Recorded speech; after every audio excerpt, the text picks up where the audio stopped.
أعوذ بالله من الشيطان اللعين الرجيم بسم الله الرحمن الرحيم وبه نستعين وصلى الله على محمد وآل بيته الطاهرين اللهم صل على محمد وآل محمد وعجل فرجهم۔ طلاب عزیز، الحمدللہ آپ ایک اہم مرحلے میں اس منزل پر داخل ہو رہے ہیں، اور وہ اہم ترین کتاب اس وقت آپ کے ہاتھوں میں ہے، جس کتاب کی ہمارے فرقہ امامیہ میں بڑی حیثیت ہے اور اس کی بڑی وقت ہے۔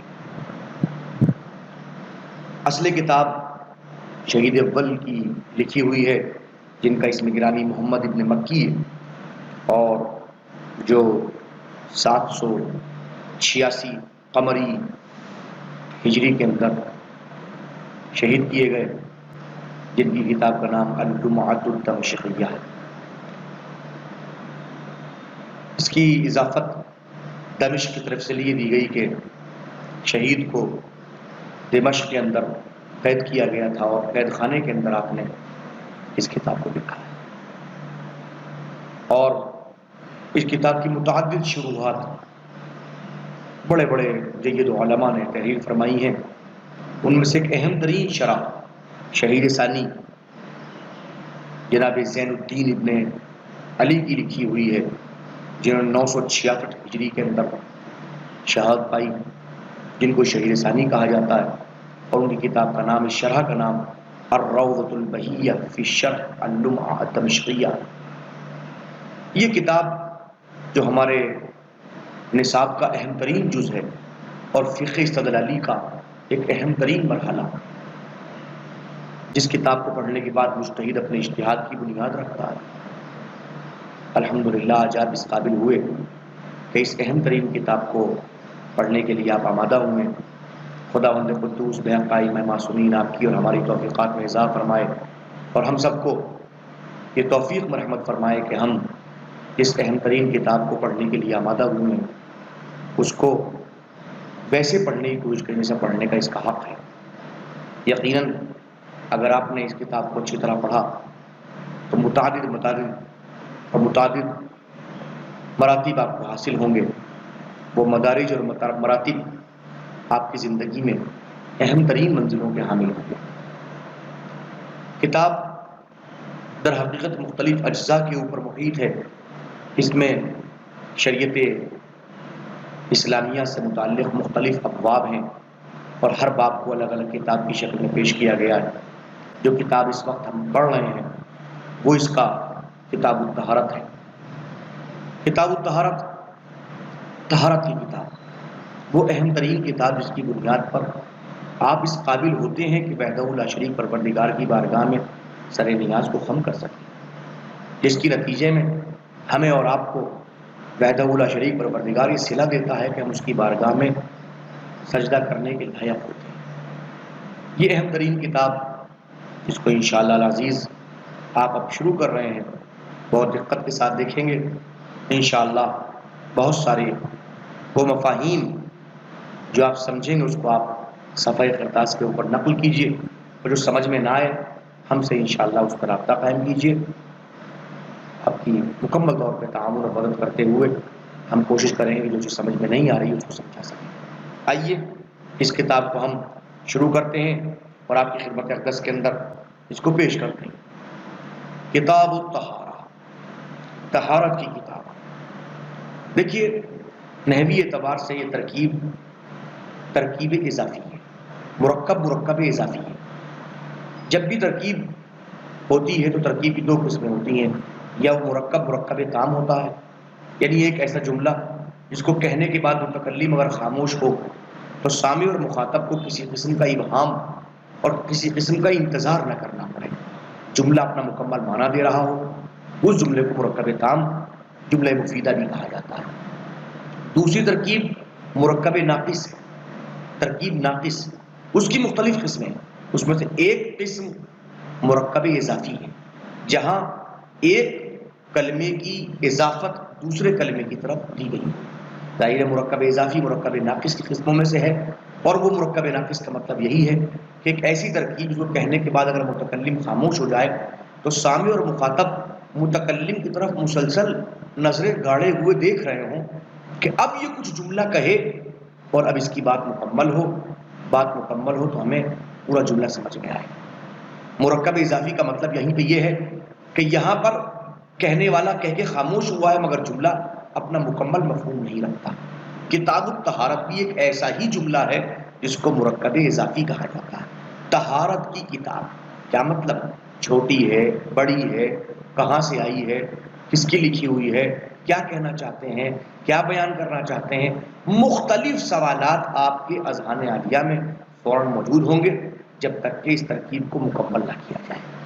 اب شارح علیہ الرحمن نے اس منزل کے اوپر کتاب الطہارت کو پیش کیا، مصنف علیہ الرحمن نے اس منزل کے اوپر کتاب الطہارت کو پیش کیا۔ سوال یہ ہے کہ جس کتاب کی ابتدا ہی مرکب اضافی سے ہو رہی ہو، اس کتاب کے اندر کیا مفاہیم جملہ تامہ کی شکل میں ہوں گے؟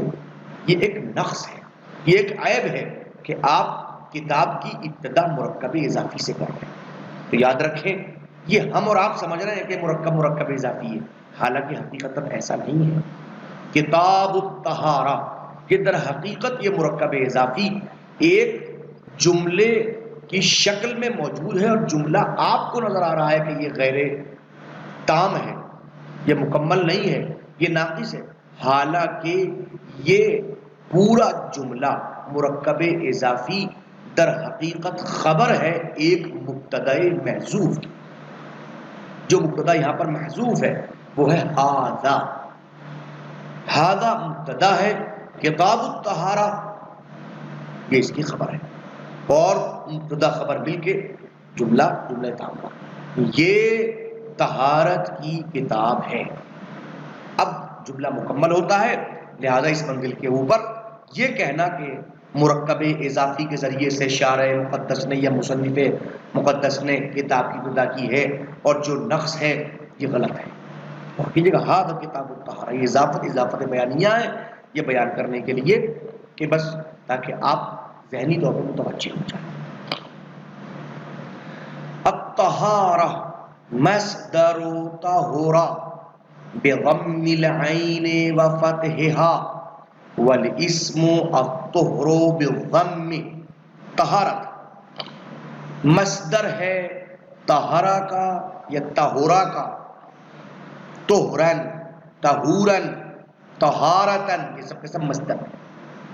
اور کیجیے گا طہارہ کا یا طہورا کا بضم العین، یعنی عین کے ضمے کے ساتھ، چونکہ جب بھی کلمہ سامنے آتا ہے صرفی اعتبار سے وہ تین حصوں میں منقسم ہوتا ہے، یا کلمہ فاعل فعل کے اوپر ہوتا ہے، یا عین الفعل کے اوپر، یا لام الفعل فعل ماضی کی شکل میں۔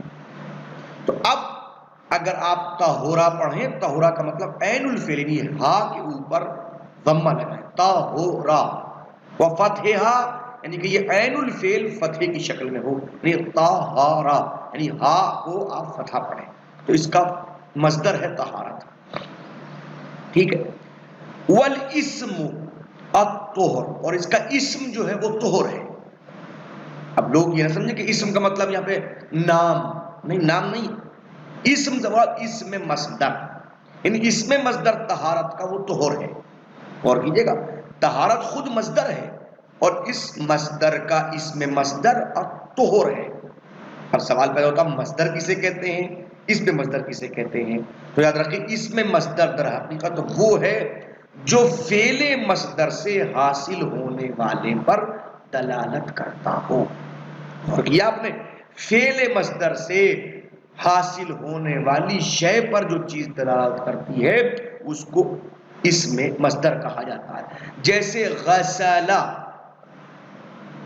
فعل ماضی ہے، اغتسال مصدر ہے، اور اس اغتسال کے نتیجے میں جو چیز حاصل ہوئی ہے وہ غسل ہے جو اس پہ مصدر ہے۔ بات واضح ہوئی؟ فعل مصدر کے نتیجے میں حاصل ہونے والی شے کا نام اس میں مصدر ہوتا ہے۔ آئیے اس جگہ پر میں ذرا ذہنوں کو روک کے کچھ آپ کی خدمت اقدس میں مصدر اور اسم مصدر کے درمیان میں فرق کو پیش کروں تاکہ بات اچھی طرح سے واضح ہو جائے۔ مصدر کسے کہتے ہیں، اس میں مصدر کسے کہتے ہیں. جب ظاہر ہے صرفی بحث ہے اور نحوی بحث ہے، اگرچہ وہاں دیکھنا چاہیے، لیکن آپ کی خدمت اقدس میں اس لیے عرض کرنا چاہتے ہیں تاکہ آپ حضرات مصدر اور اس سے مصدر کے مکمل معانی کو ذہن میں آباد و شاد کر لیں، محفوظ کر لیں، اور پھر آپ کو کسی قسم کی پریشانی کا سامنا نہ کرنا پڑے. پہلی مصدر کسے کہتے ہیں اور اس میں مصدر کسے کہتے ہیں؟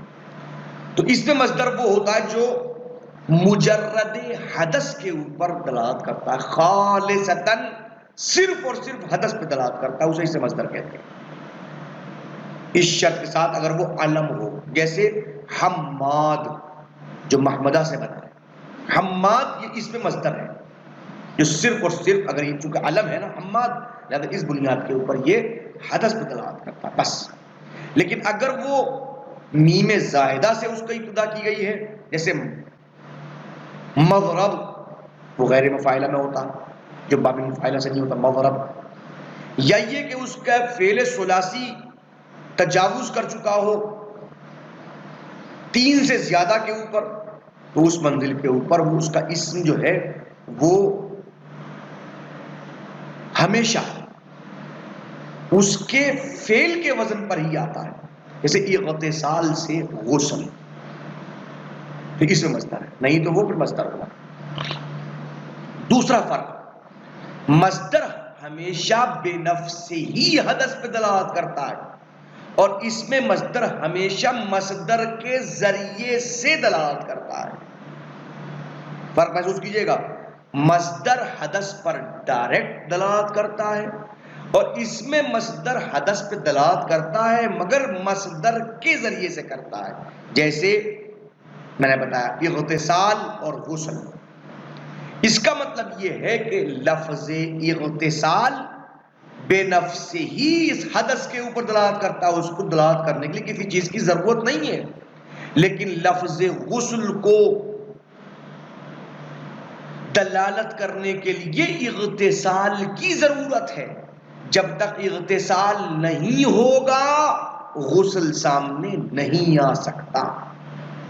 تو مصدر بے نفس ہی حدث پہ دلالت کرتا ہے، اور اس میں مصدر کے ذریعے سے دلالت کرتا ہے. دوسرا مسئلہ.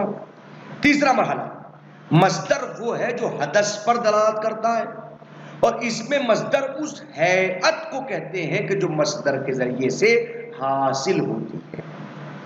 جیسے اغتسال، یہ بہت آسان لفظ استعمال کر رہا ہوں تاکہ آپ اس لفظ کے ذریعے سے طہارت اور طہور کو سمجھ سکیں.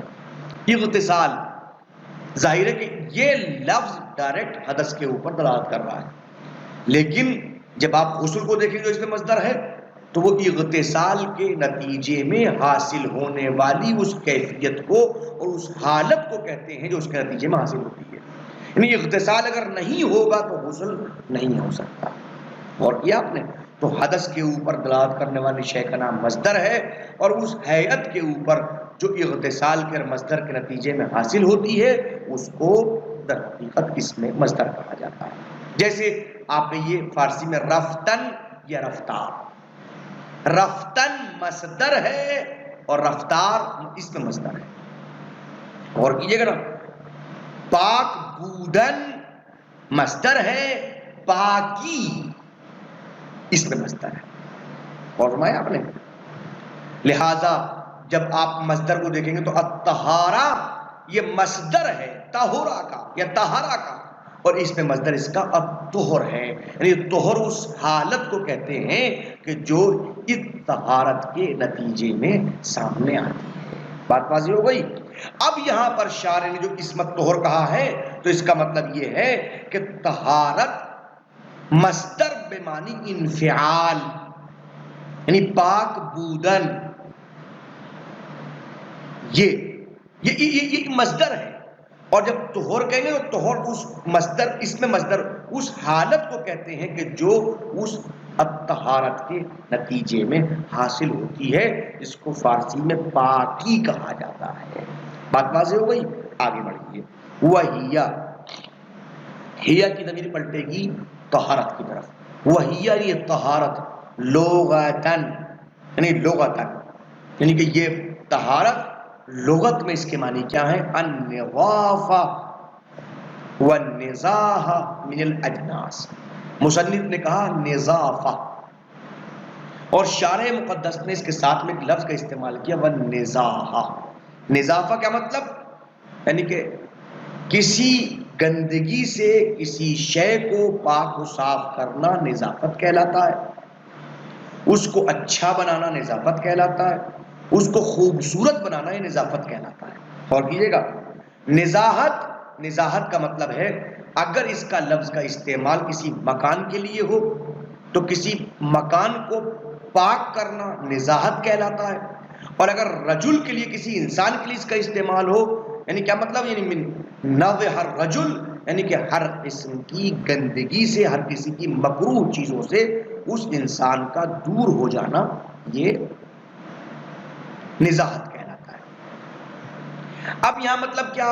اگر آپ منطقی اعتبار سے دیکھیں گے تو نظافت اور نزاہت کے اندر عام خاص مطلق کی نسبت پائی جائے گی، اس اعتبار سے کہ نزاہت نظافت سے عام ہے، نظافت خاص ہے، اس کا استعمال صرف گندگی کے لیے ہوتا ہے.